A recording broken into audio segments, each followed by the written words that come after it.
orang itu sudah menjauh dari kiai, menjauh dari ulama, menjauh dari habaib, menjauh dari habaib, menjauh dari habaib, menjauh dari habaib, menjauh dari habaib, apa yang terjadi? Assalamualaikum warahmatullahi wabarakatuh. Alhamdulillahirabbil alamin. Assalatu wassalamu ala nabiyyina Muhammadin wa ala alihi washabihi ajmain. Amma ba'du. Teman-teman yang dimuliakan oleh Allah Subhanahu wa taala, kita bertemu kembali di channel Cahaya Hidayah. Nah, teman-teman, jadi di video kali ini saya akan membagikan video yaitu tentang terkait yaitu Gus Ikdam. Yang dimana Gus Ikdam ini mempromosikan yaitu Habib Ba'lawi. Untuk apa? Untuk didekat dan diikuti untuk diambil ilmunya. Nah, teman-teman yang dimuliakan Allah SWT, jadi kita sudah tahu ya tentang terkait masalah oknum Habib Ba'lawi ini, yang dimana mereka itu mengaku sebagai zuriat Nabi SAW. Tapi mereka ini ya mengaku-ngaku saja. Buktinya mana? Mereka ini tidak bisa membuktikan bahwasanya mereka ini adalah zuriat Nabi SAW. Dan kita akan membahasnya tentang terkait masalah isi ceramahnya ya teman-teman ya. Yaitu tentang Habib Ba'lawi ini kalau berceramah isinya hanya mendoktrin, meninggi-ninggikan nasab-nasabnya. Yaitu hanya berbangga-bangga dengan nasab dan merendahkan yaitu orang-orang pribumi. Seperti ceramah yaitu seperti ini ya teman-teman ya. Habib yang bodoh ya, satu Habib yang bodoh itu lebih mulia daripada 70 kiai ataupun ulama. Nah, ini sudah jelas ya teman-teman ya. Coba kita pikirkan ya. Kita memiliki seorang guru, seorang ustadz ataupun kiai di kampung yang mengajari kita ngaji, yang mengajari kita ya, yaitu sholat. Lalu kemudian ada seorang Habib yang berceramah mengatakan bahwasanya satu Habib yang bodoh lebih mulia daripada yaitu 70 kiai. Nah, seperti itu ya. Apa kita nggak merasa tersinggung, nggak marah? Nah, lebih kurang seperti itu. Tapi ini Gus Ikdam ini mengatakan bahwasanya yaitu sekarang ini yaitu mempromosikan Habib Ba'lawi untuk diikuti dan diambil ilmunya. Nah, oke teman-teman, kita langsung saja mari kita simak videonya. Assalamualaikum warahmatullahi wabarakatuh. Nyimak pernyataan Gus Ikdam yang cukup populer. Dan salah satu dawuhnya Rasulullah lagi yang sangat penting apa?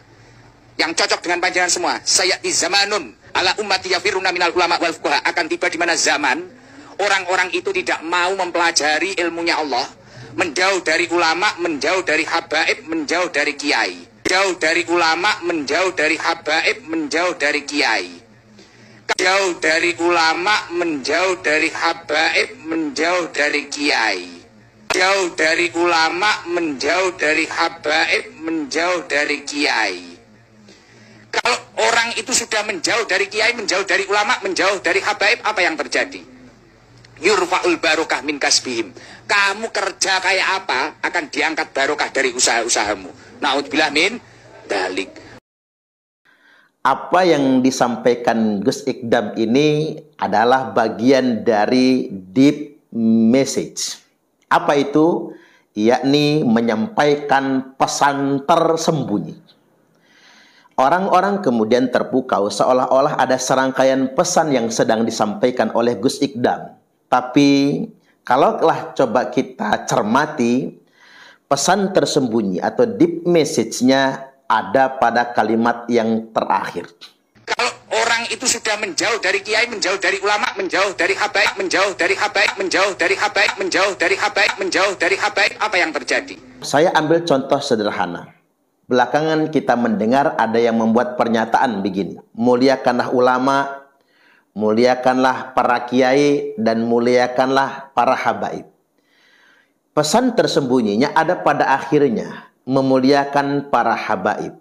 Yang menyampaikan begitu tidak mengajak kita memuliakan ulama atau para kiai. Sejatinya dia sedang menggiring kita semua untuk memuliakan para habaib.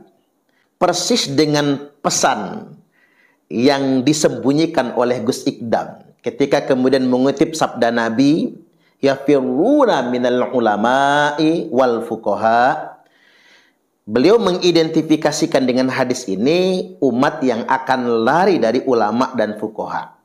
Tetapi ada pesan tersembunyi ketika ia mengatakan umat akan lari dari fatwa-fatwa atau dari ilmunya para ulama, para fuqaha, para kiai, para habaib.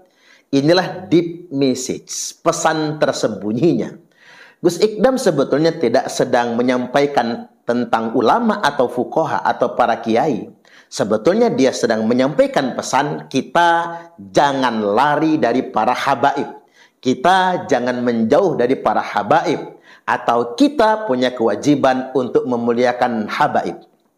Ini letak pesan tersembunyinya. Ia sedang menggiring jamaahnya, menggiring penggemarnya untuk pesan atau tujuan utama tersebut. Padahal sebetulnya para kiai, para ulama juga sudah mengkritisi tentang penerjemahan ini. Dalam kalimat tersebut sama sekali tidak ada kata habaib.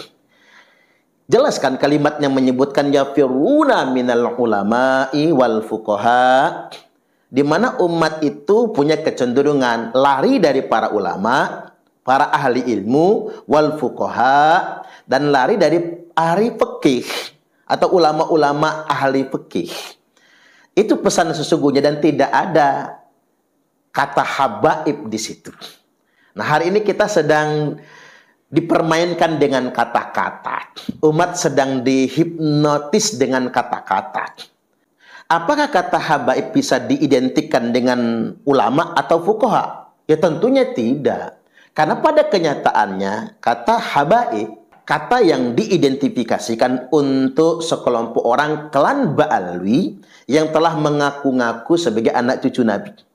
Mengapa saya lebih menspesifikasi kepada klan Ba'alwi? Karena sebetulnya umat Islam tidak mengenal secara khusus lakop untuk keturunan Nabi dengan sebutan Habib. Yang ada di tengah-tengah umat Islam berdasarkan syarak maupun uruf, lakop yang biasa digunakan untuk dzurriyyat Nabi adalah Sayyid maupun Syarif, bukan Habib. Nah, hari ini klan Ba'alwi yang datang ke Indonesia, mereka mengidentifikasikan dirinya sebagai dzurriyyat Nabi, lalu menyebut diri mereka dengan panggilan Habib. Jamaknya adalah habaib. Dan mereka kemudian menuntut agar umat Islam memuliakan mereka sebagai ahli bait Nabi. Mendorong umat Islam agar memuliakan mereka sebagai dzurriyyat Nabi. Ini kesalahan fatalnya.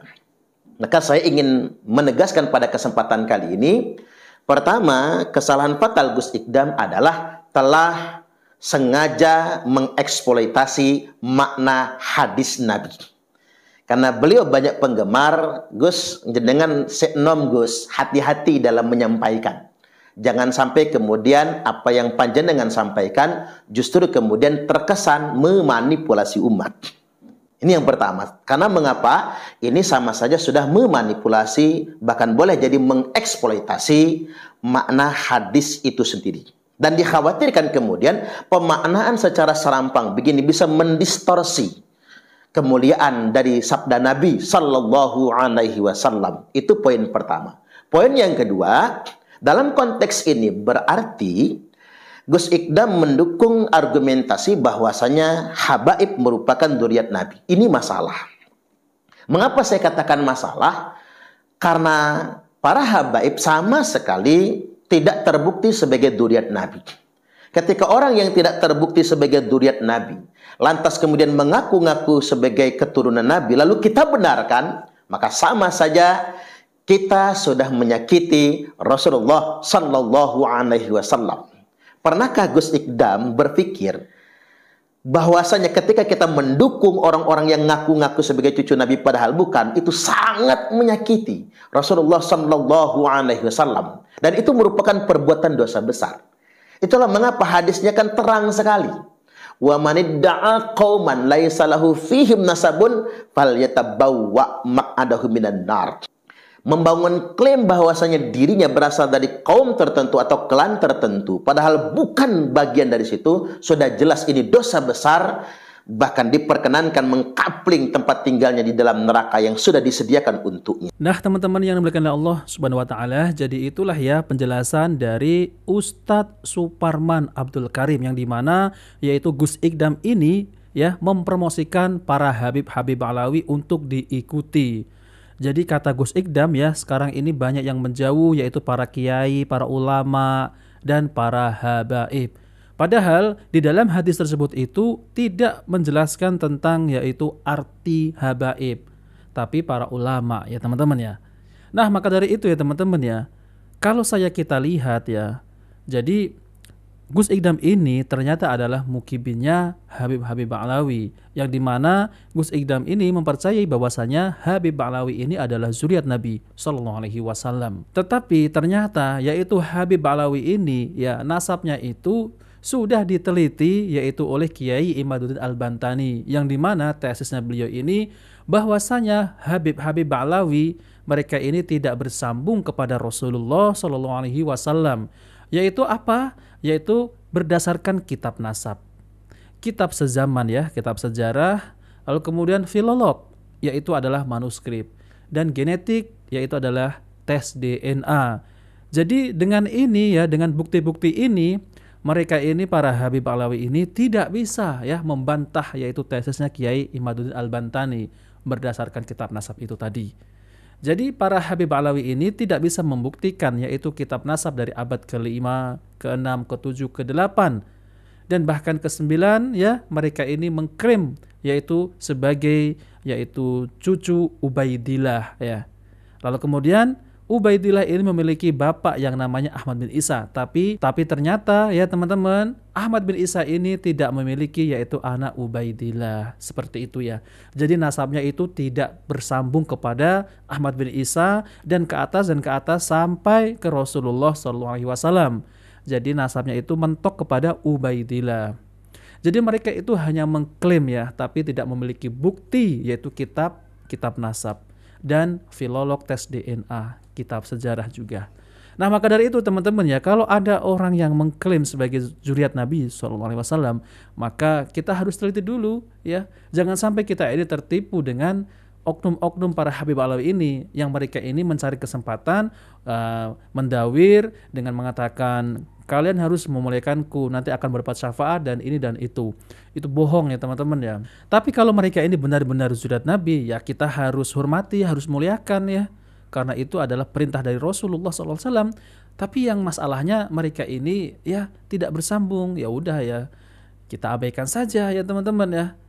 Tapi kalau mereka ini selalu mengklaim di dalam tubuh kami ini mengalir dari Rasul, ya mana buktinya? Ya tes DNA, kabur, nggak berani teman-teman ya. Nah oke teman-teman, jadi itu saja yang ingin saya sampaikan ya. Jika video ini bermanfaat, jangan lupa like dan subscribe di channel Cahaya Hidayah. Wabillahi taufiq wal hidayah. Wassalamualaikum warahmatullahi wabarakatuh.